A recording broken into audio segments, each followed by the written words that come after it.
নমস্কার, আমি জ্যোতিষী গৌতম কুমার। আমার চ্যানেলের পক্ষ থেকে আপনাদের প্রত্যেককে স্বাগতম। আজকের আলোচনার মূল বিষয় আগামীকাল 23শে জুন মঙ্গলবার 2026 রাশিচক্রে ইতিমধ্যে সৃষ্টি হয়েছে অতি শক্তিশালী দেবগুরু বৃহস্পতি এবং শনিদেবের নবম পঞ্চম রাজযোগ। এই নবম পঞ্চম রাজযোগের প্রভাবে এই 5টি রাশির জাতক বা জাতিকাদের জীবনে হঠাৎ করে বড়সড় কিছু পরিবর্তন দেখতে পাওয়া যাবে। আসুন আমরা জেনে নিই কোন ভাগ্যবান এই 5 রাশির জাতক বা জাতিকারা রয়েছে। ভিডিওটি না কেটে না স্কিপ করে সম্পূর্ণ দেখার চেষ্টা করুন। এই ভিডিওর মধ্যে যেই ভাগ্যবান 5টি রাশির নাম বলবো, যদি আমার বলা রাশি আপনাদের রাশির সঙ্গে মিলে যায় তাহলে বিশেষ করে এই ভিডিওটি আপনাদের জন্য গুরুত্বপূর্ণ হতে চলেছে। তাহলে বন্ধুরা আসুন দেরি না করে মূল পর্বে যাওয়া যাক। কিন্তু ভিডিওটি শুরু করার আগে আমরা প্রথম এই নবম পঞ্চম রাজযোগের বিষয়ে একটু জেনে নিই, তাহলে আমাদের বুঝতে সুবিধা হবে এবং সহজ হবে। বর্তমান সময় অবস্থান করছে গুরু বৃহস্পতি কর্কট রাশিতে, প্রবল শক্তির সঞ্চয় করে অবস্থান করছে। কর্কট রাশির নবম ঘরে অবস্থান করছে কর্মফলদাতা শনিদেব। শনিদেবের উপরে গুরু বৃহস্পতির নবম দৃষ্টি থাকবে। শনিদেবের পঞ্চম ঘরে অবস্থান করছে দেবগুরু বৃহস্পতি। এই দুটি গ্রহ রাজত্বে এই 5টি রাশি জাতক বা জাতিকাদের ব্যক্তি বিশেষে আশা বা স্বপ্নগুলো একটি একটি করে পূর্ণ হতে পারে। কেননা দেবগুরু বৃহস্পতিকে মানা হয় 9টি গ্রহর মধ্যে শ্রেষ্ঠ গ্রহ, শুভ গ্রহ। দেবগুরু বৃহস্পতি কর্মের দেবতা, বিদ্যা বুদ্ধির দেবতা, সম্মানের দেবতা, সম্পদের দেবতা। শনিদেবকে মানা হয় কর্মফলদাতা, ন্যায় বিচারক, গ্রহরাজ। শনিদেবের মাধ্যম দিয়ে আমরা কাজকর্মগুলো পেয়ে থাকি বা করে থাকি। এই দুটি গ্রহর কৃপা আশীর্বাদে এই 5টি রাশির ভাগ্যস্থান শুভ, কর্মস্থান অতি শুভ, ফাটকাতে অর্থ লাভ, শরীর স্বাস্থ্য ভালো থাকবে, শত্রু দমন। 5টি রাশির মধ্যে প্রথম ভাগ্যবান রাশি বৃশ্চিক রাশি। আপনি যদি বৃশ্চিক রাশি জাতক বা জাতিকা হয়ে থাকেন, আগামীকাল থেকে 1 মাসের মধ্যে নবম পঞ্চম রাজযোগের প্রভাবে আপনার দুর্ভাগ্য দূর করে সৌভাগ্য ফিরতে চলেছে। কেননা আপনার রাশির নবম ঘরে অবস্থান করছে দেবগুরু বৃহস্পতি ভাগ্যস্থানে। আপনার রাশির পঞ্চম ঘরে অবস্থান করছে কর্মফলদাতা শনিদেব। একাধিক পথ থেকে আপনারা উন্নতি করার সুবর্ণ সুযোগ পাবেন। যেই কাজগুলো আপনি খুঁজেছিলেন সেখান থেকে কাজের অফার পেতে পারেন। সে যে কোনো কাজ হতে পারে ব্যক্তি বিশেষে। হয়তো আপনি বিদেশে যাওয়ার জন্য চেষ্টা করেছেন, আপনি বিদেশে যেতে পারেননি, বিদেশ থেকে কাজের অফার পেতে পারেন। আপনি যদি বিদেশে যেতে পারেন, আপনি বিদেশে ভালো কোম্পানিতে চাকরি পেতে পারেন, কিংবা বিদেশে আপনি বিজনেস করতে পারেন। হয়তো আপনি ব্যবসা করছেন, ব্যবসা ক্ষেত্রে কিন্তু আপনার এই সময় পরিবর্তন হতে পারে, স্থান পরিবর্তন হতে পারে, ব্যবসা পরিবর্তন হতে পারে, অথবা ওই ব্যবসা চলাকালীন আপনি অধিক লাভজনক ব্যবসা শুরু করতে পারেন। ফাটকাতে আপনার অর্থ লাভ রয়েছে, পরধন প্রাপ্তির যোগ রয়েছে, পৈতৃক সম্পত্তি পেতে পারেন, এমনকি মৃত কোনো ব্যক্তির সম্পত্তি পেতে পারেন। তাছাড়া লটারিতেও কিন্তু আপনি রাতারাতি কোটিপতি হতে পারেন। নবম পঞ্চম রাজযোগ আপনার জন্য দুর্লভ রাজযোগ, কিন্তু সন্তান নিয়ে আপনার দুশ্চিন্তা হতে পারে। বাধ্য সন্তান মাঝে মধ্যে অবাধ্য হতে পারে, কেননা পঞ্চম ঘরে অবস্থান করছে শনিদেব, সন্তানের ঘরে শনিদেব অবস্থান করছে। তাই সন্তানের উপরে একটু নজর রাখুন। তাছাড়া এই একটি মাস কিন্তু আপনারা আপনাদের টার্গেট বা স্বপ্নগুলো ব্যক্তি বিশেষে পূর্ণ করতে পারেন। দ্বিতীয় নম্বর ভাগ্যবান রাশি তুলা রাশি। আপনি যদি তুলা রাশি জাতক বা জাতিকা হয়ে থাকেন, আগামীকাল থেকে একটা মাস কিন্তু আপনারা নবম পঞ্চম রাজযোগের প্রভাবে প্রভাবশালী ব্যক্তি হতে পারেন। কেননা আপনার রাশির ষষ্ঠ ঘরে অবস্থান করছে কর্মফলদাতা শনিদেব। ষষ্ঠ ঘরে গুরু বৃহস্পতির নবম দৃষ্টি থাকবে। আপনার রাশির দশম ঘরে অবস্থান করছে দেবগুরু বৃহস্পতি, কর্মের ঘরে, কেরিয়ার ঘরে, সম্পদের ঘরে। তাই এই সময় চলাকালীন কর্মস্থান আপনার শুভ।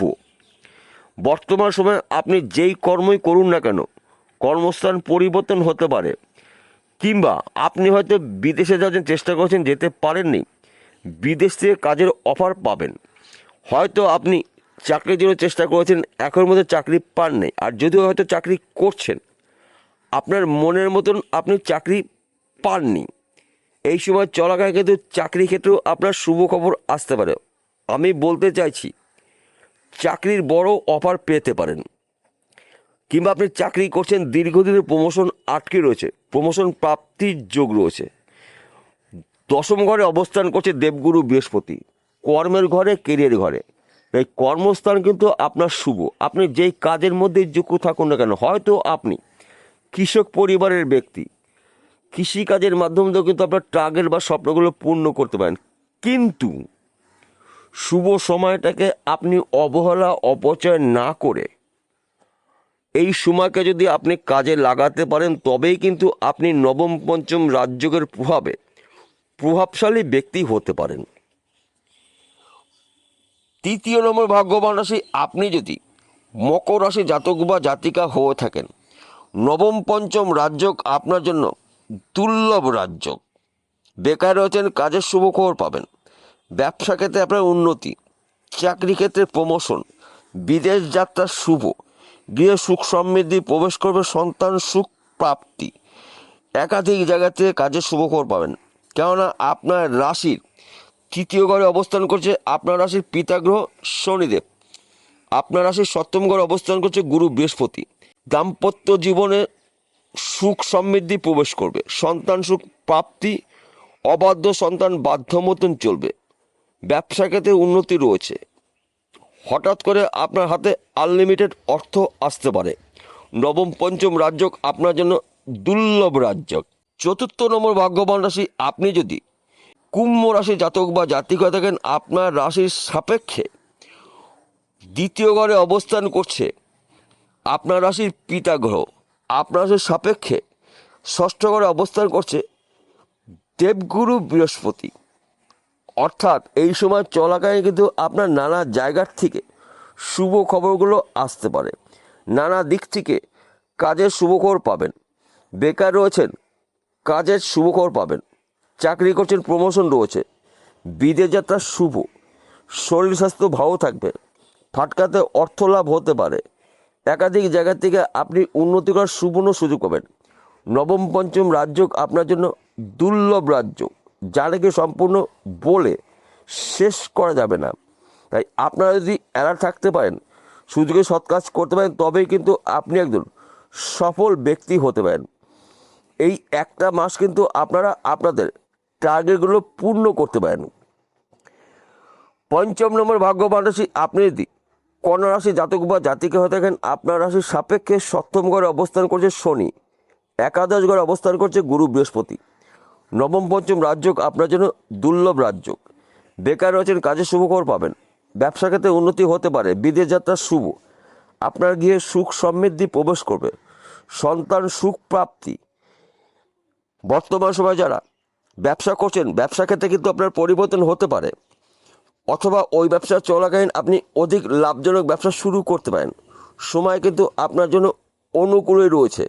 তাই নবম পঞ্চম রাজযোগ আপনার জন্য সেরা রাজযোগ আপনি পেতে পারেন। আরেকটি রাশির কথা বলবো, মীন রাশি। আপনি যদি মীন রাশি জাতক বা জাতক হয়ে থাকেন, আপনার রাশিতেই অবস্থান করছে কর্মফলদাতা শনিদেব, আপনার রাশিতেই গুরু বৃহস্পতির নবম দৃষ্টি রয়েছে। আপনার রাশির পঞ্চম ঘরে অবস্থান করছে দেবগুরু বৃহস্পতি। সন্তান সুখ প্রাপ্তি, স্বামী স্ত্রীর মধ্যে ভুল বোঝাবুঝি মিটে যাবে। বর্তমান সমাজে প্রেম ভালোবাসার মধ্যে যুক্ত রয়েছে, তাদের সময় কিন্তু অনুকূলে থাকবে। এই একটি মাস কিন্তু আপনারা আপনাদের টার্গেট পূর্ণ করতে পারেন। হয়তো আপনি এক্সপোর্ট ইম্পোর্টের বিজনেস করছেন, এই সময়টা কিন্তু আপনার শুভ। আপনার বিজনেস বিদেশে সরিয়ে যাবে, আপনি একটু প্রভাবশালী ব্যক্তি হতে পারেন। আপনি জমি জায়গার ব্যবসা করছেন, প্রমোটারি করছেন, কিংবা জমি জায়গা যুক্ত মিডিমেনে কাজ করছেন, এই সময়টা কিন্তু আপনার অত্যন্ত শুভ সময়। নবম পঞ্চম রাজযোগ আপনার জন্য দুর্লভ রাজযোগ। কিন্তু সময়কে গুরুত্ব দিয়ে আপনার গুরুত্বপূর্ণ কাজগুলো যদি শুরু করতে পারেন, তবেই কিন্তু আপনি নবম পঞ্চম রাজযোগের প্রভাবে এই এক মাসের মধ্যে লাখপতিতে কোটিপতি হতে পারেন। সবচাইতে শক্তিশালী সময় সময় কিন্তু শেষ কথা বলে। এই সময়টা কিন্তু আপনারা আপনাদের টার্গেট বা স্বপ্নগুলো পূর্ণ করতে পারেন। সবার শেষে একটি কথা বলছি, আমি প্রত্যেকটা ভিডিওতে বলি, আজকেও বলবো আপনাদের ভালোর জন্য, আপনারা যেন বিষয়টা খুব সহজে বুঝতে পারেন। আজকের আলোচনা কিন্তু রাশিভিত্তিক আলোচনা, অর্থাৎ এই 6টি রাশি পৃথিবীতে কোটি কোটি রয়েছে, সবার জন্য কিন্তু একই ফলাফল আশা করা যাবে না। কেন একই ফলাফল আশা করা যাবে না? আসল তথ্য, আসল রহস্য লুকিয়ে রয়েছে আপনার ব্যক্তিগত জন্মকুণ্ডলিতে।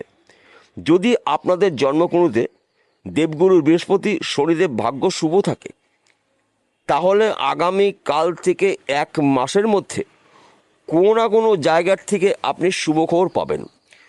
কোনো না কোনো জায়গার থেকে আপনি আর্থিক উন্নতি করার সুবর্ণ সুযোগ পাবেন। দীর্ঘদিনের আটকিয়ে থাকা কাজ আপনারা শুরু করতে পারেন। গুরুত্বপূর্ণ কথাবার্তাগুলো আপনারা এই সময় আলোচনা করতে পারেন। দেবগুরু বৃহস্পতির প্রভাব থাকবে আপনাদের জীবনে, শনিদেবের প্রভাবও কিন্তু থাকবে। তাই বিশেষ করে 5টি রাশি সহকারে আরেকটি রাশির কথাও বলে দিলাম। তাই এই 6টি রাশির জীবনে কিন্তু হঠাৎ করে বড়সড় পরিবর্তন হতে পারে, জানি কি সম্পূর্ণ বলে এই ভিডিওর মধ্যে শেষ করা যাবে না। বিষয়টা বোঝা গেল। নমস্কার বন্ধুরা, আবার দেখা হবে।